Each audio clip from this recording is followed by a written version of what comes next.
I think we have a best book of the year candidate here. So I wanted to do something special and I went to 7 bookstore cafes in New York and tried lattes, and I'm gonna rank them while talking about this book. Let's hope this turns into somewhat of a coherent video in the end.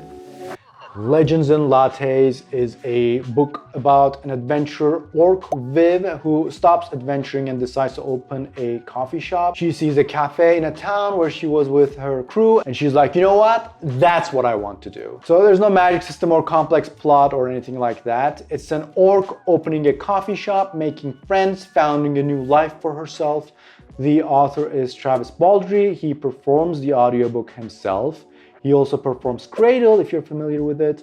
Excellent top-notch performance. He is also a game developer. He did Torchlight, which you might have heard. Super talented guy, wrote this excellent book.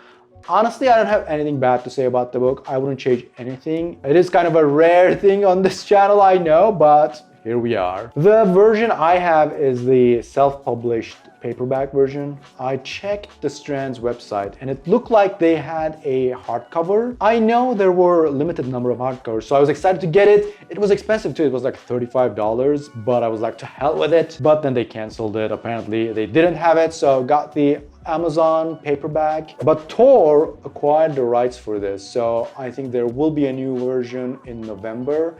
I'm assuming he didn't pursue traditional publishing at all. I can't imagine any publisher would pass on this book. It's very obviously immediately good, but anyway. The Strand is this huge independent bookshop in NYC, by the way, and they recently opened a small coffee shop inside. So of course I had to try the latte in celebration of Legends and Lattes. It's like a 4-story building, but they have such little seating in the cafe. I wish they had a bit of a larger area. It's just bar seating, unfortunately, and it's like 3 seats only. The latte was surprisingly sweet. I'm assuming it was a lighter roast, which I like better. Anyway, I would give the latte an easy A tier. The seating area, F.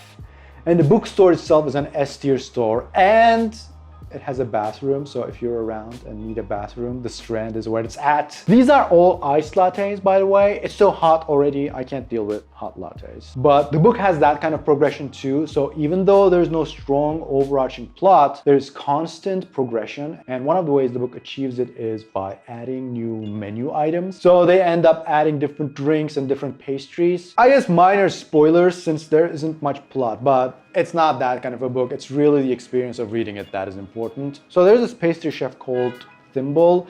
He's a rat man. I'll try to show you at the back cover a bit, but I don't think you can see it. Maybe the editor Memo can zoom in on it for us. I don't know.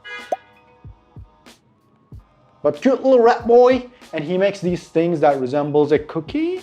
They call them thimblets. That's what it is, right? It's supposed to be cookies. So on our next stop, I got a thimblet from Starbucks inside the gigantic Barnes & Noble at Union Square. This bookstore is 5 stories and insane. It's the largest bookstore in New York City, I think. I don't know though, maybe the Strand is larger in book count, but as far as area goes, this is larger. It's so nice to walk around this store because it's so large, unlike the Strand where it can get a bit difficult to walk around. There's a Starbucks in it, which is full 100% of the time, unless you come early in the morning, which I did, but still couldn't get a nice seat with a view. Their latte is, I mean, you know what it is. It's Starbucks iced latte. Solid D. I don't know. I actually really like their blonde espresso, which is a light roast, but they never have it. The store itself is an S tier store, and I think seating is A. Nice if you can find a seat. I don't know if you'd want more of a tour of these bookstores. Let me know if you do, I guess. Also, please leave a like if you're enjoying this video so far. The next bookstore cafe on the list is McNally Jackson in downtown Manhattan near the piers at the seaport, close to Wall Street. Here is a giant 19th century ship for you. I have no idea how people figure out to keep this giant piece of iron afloat, but they did. Honestly, I found this one by chance. I was just walking around and saw the store and walked in, and super cute cafe. Cute blue seats, nice lighting, super cozy feeling. This was a Saturday afternoon, but it wasn't crowded at all. They only had one menu though, and they didn't have like a signboard. So in the book, Tandri, who is Viv's employee, makes a nice board, and whenever they have a new item, they refresh the board too. Yeah, I went to the register and the barista was like, "Did you check the menu?" And I was like, "What menu?" Apparently one guy had it, but then he left it at the table. Anyway, I didn't need the menu, I just needed an iced latte, as all legends do. It looked really nice, but it was a bit on the bitter side for me. I'd give it a B, and I'd give the seating an A. The bookstore is not super large, but there are some nice couches upstairs too. Unlike Barnes & Noble, where like they don't have any seating other than the cafe, even though it's like a huge location. And like at the top floor, there's tons of empty space, but like they just don't want you to sit. Anyway, I find they always have a good selection of new releases on display too. I mean, I guess the publishers pay for those spots, right? So maybe not to their credit, but I don't know. A solid A store would go again. Next on the list is Housing Works. I love the atmosphere of the store. The cafe has been closed for a while, but just opened. It has these nice stairs spiraling into a second level of shelves. The seating is usually full here, but I was able to get a seat. They have a nice board menu and everything, but their latte was not much like a latte. It was more like a cafe au lait. I don't know what happened there. Maybe I got the wrong drink or something, but I would give it a D, unfortunately. Seating is a B, and the store itself is an A. Must-go spot. So we talked about some of the characters. So Viv is the protagonist. Then there's Tandri, who's a succubus. Thimble is what they call a ratkin, which is like super dark here, you probably can't see it. Then we have Pendry, the musician, Cal, the builder, and many other characters. So another way this book handles progression is through characters.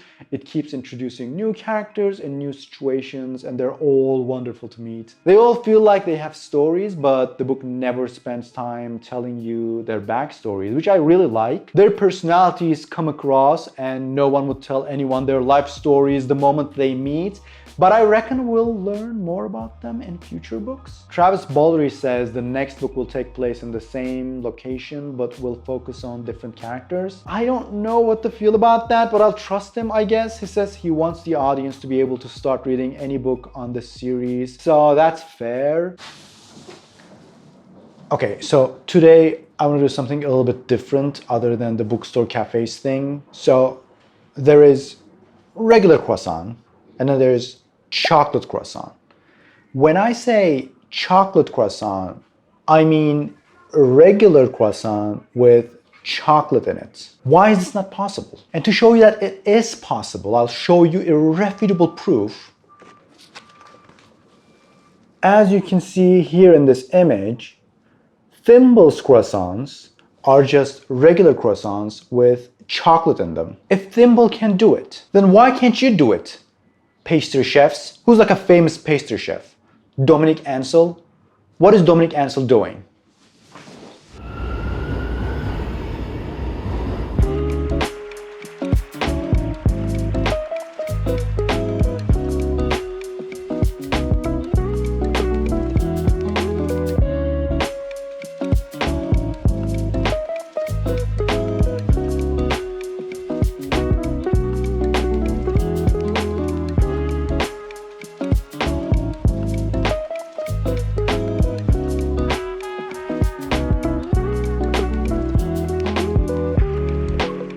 So I bought both the regular croissant and the chocolate croissant, but turns out Dominique Ansel found a workaround, so the croissant does not look like a crescent.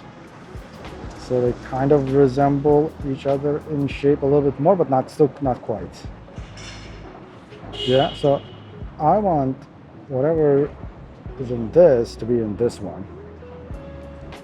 So I think we can safely say that Dominique Ansel is not at the level of Thimble. Thimble is just completely another level, an excellent chef. And we have a long way to go before we get to Thimble. There is so much space in this. I just want this to be filled with chocolate. Is that too much to ask for? I don't think so.